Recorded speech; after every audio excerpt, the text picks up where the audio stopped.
All right, let's dive in. We're about to unlock some really powerful but surprisingly simple frameworks. These are the tools that elite communicators use to make sure their ideas don't just get heard, they get understood, and more importantly, they get acted upon. This, my friends, is the art of structured thinking. So, have you ever been in this situation? You have a brilliant idea, right? You know it can solve a huge problem. But when you go to explain it, you just get blank stares. It's so frustrating, isn't it? All that genius just gets lost in translation somewhere between your brain and their ears. You know, it's easy to think that the people who are amazing at getting their points across, I'm talking top consultants, military leaders, you name it, are just born with some kind of special genius. But what if I told you that's not it at all? It's not about being smarter or having better ideas. Their real secret weapon isn't some talent they were born with. It's structure. That's it. They use these proven, battle-tested frameworks to organize their thinking before they even open their mouths.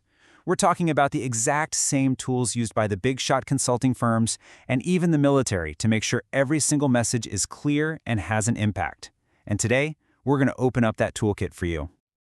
Okay, first things first, strategy, not slides. I want you to think about it like this. You'd never, ever start building a house without a blueprint, right?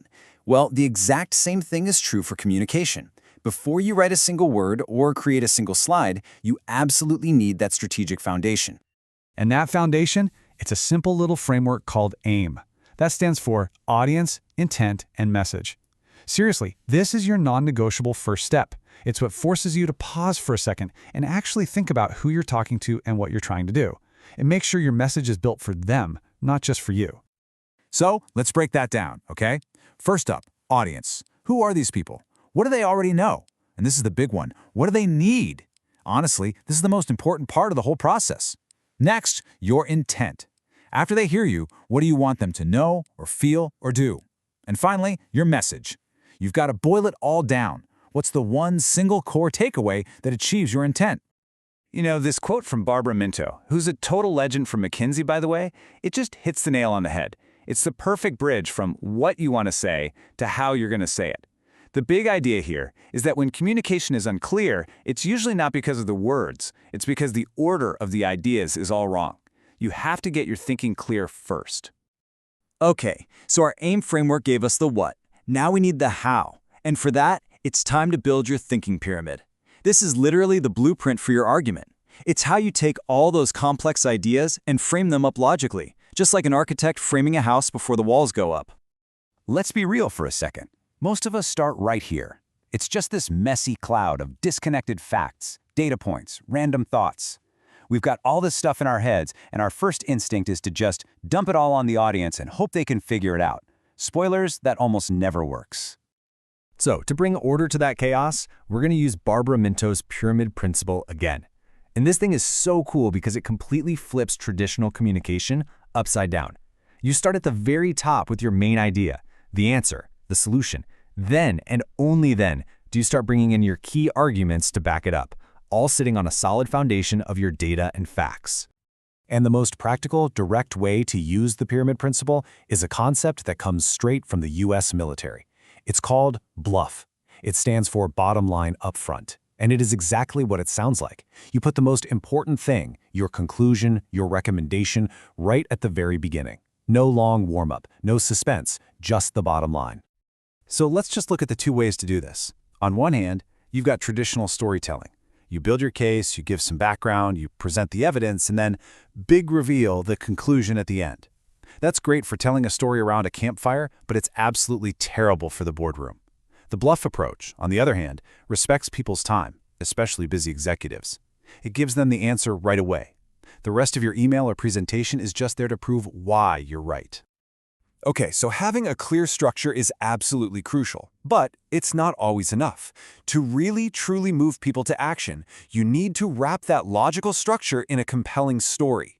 This is the final piece of the puzzle. This is what takes your perfectly logical pyramid and makes it persuasive. It's like the interior design. It turns that well-built house into a home that people actually want to be in.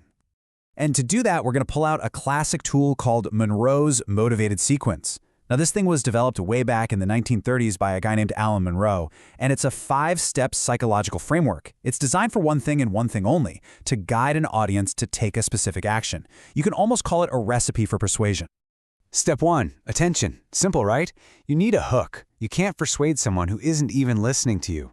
So you've got to start with something that grabs them right away. A shocking fact, a quick story they can relate to, or a question that really makes them lean in and think.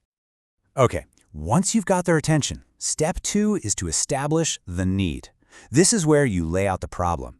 You show them with evidence why this is a real, urgent issue that affects them.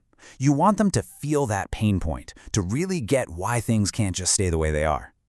Then, after you've made them feel the problem, you move to step 3, satisfaction. This is where you bring in your idea as the perfect solution. You say, hey, that problem we just talked about, here's how we fix it. You show them exactly how it works and how it solves their problem. All right, now we get to the really powerful part, the emotional core, visualization. Your job here is to paint a picture for them. Use really vivid language to help them see the amazing future that's possible with your solution. And you can also paint the other picture. What happens if we do nothing? What does that not-so-great future look like? And finally, step 5. And this might be the most important one. Action. You have to end with a crystal clear call to action. Tell them exactly what you want them to do next. And the key here is to make it super simple, immediate, and easy. You want to remove any and all friction, so that taking that next step feels like a no-brainer. So let's pull this all together. These things, AIM, the pyramid principle, and Monroe's sequence, they're not just random rules. They're a complete system, a workflow. You use AIM to figure out your strategy. You use the pyramid to build your logical structure. And you use Monroe's sequence to deliver it persuasively. It's basically your new go-to communication toolkit. And here's a little cheat sheet for you. AIM is for planning any kind of communication. Always start there.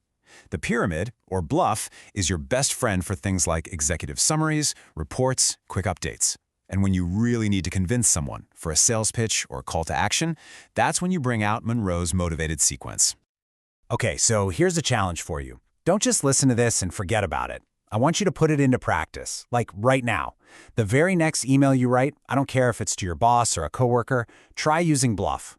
Put the main point, the bottom line, in the very first sentence. Then add the details. Just try it. See the impact it has. And that leaves us with one last question to think about. Now that you have this toolkit, what's that one important message you've been wanting to share? The one that's stuck in your head that you need to get out into the world clearly and effectively. What are you going to structure next?